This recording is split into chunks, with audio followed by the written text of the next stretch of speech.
Your vehicle is stuck in the ditch. What? Virgin River, written by Robyn Carr, was first published in 2007. It's the first book to a long series, and it was a heartwarming, small-town romance that readers wanted more of. And voila! Now, there are about 20 books now in the series, and the 5th season of the book-to-screen adaptation is going to air on Netflix this year. These charming small-town romances were definitely popular when they first came out, but the Netflix show has created a reprisal for the beloved Virgin River series since 2019. We totally understand why. Robyn Carr is an award-winning and 11-time New York Times best-selling author. She has many book series under her belt, having written over 60 books. But the Virgin River series is her most well-known. In 2016, she won the Romance Writers of America Nora Roberts Lifetime Achievement Award. Also, HarperCollins named Virgin River one of the 200 most iconic books in the last 200 years. It makes me so happy when a romance author gets the recognition they deserve.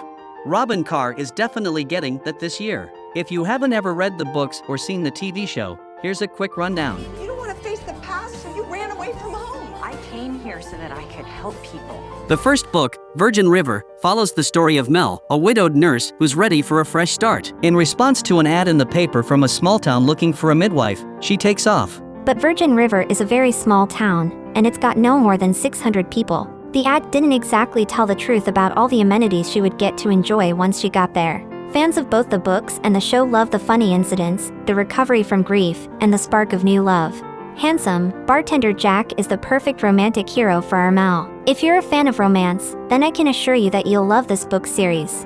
The rest of the stories are about other romances, but Mel and Jack are still in the picture. It's all happening in the Virgin River universe, which seems to be the town of love, healing, and joy. But the big question on a lot of fans' lips are, what's the difference between the books and the show?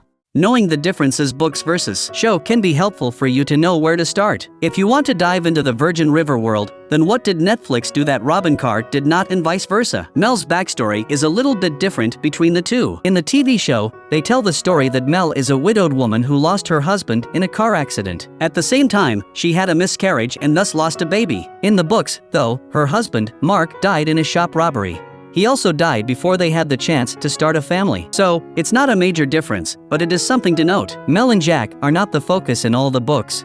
In the show, Mel and Jack are the total focus. Their interactions, their love and its development play a major role throughout the seasons. It is their show, and Sue Tenney, the showrunner, made the decision to do this. But in the novels, Robyn Carr focuses on different characters and their romances in each book. Jack's relationship with his ex-girlfriend, Charmaine, plays out differently in each. In the books, Jack's relationship with his ex-girlfriend is not as dramatic as it is in the TV show. Of course, to keep an audience hooked, they do need to add a little extra drama. Charmaine was the perfect candidate to add that drama. In the books, Jack and Charmaine are casually dating.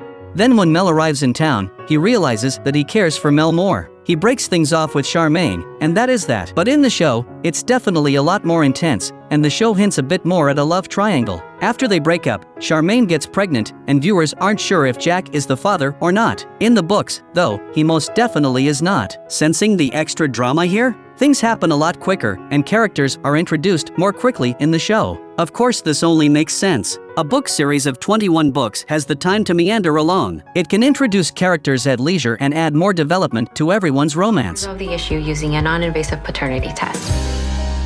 I can't do that right now. Why not? Watch the part 2 of this video, link is given below. If you like this part, then make sure to like this video, subscribe to our YouTube channel, and follow our Facebook page. Other social media links are given below. Thanks for watching, see you on the other video. But in a show, things have to move a bit faster to keep people interested. So, most of the main characters are introduced in Season 1,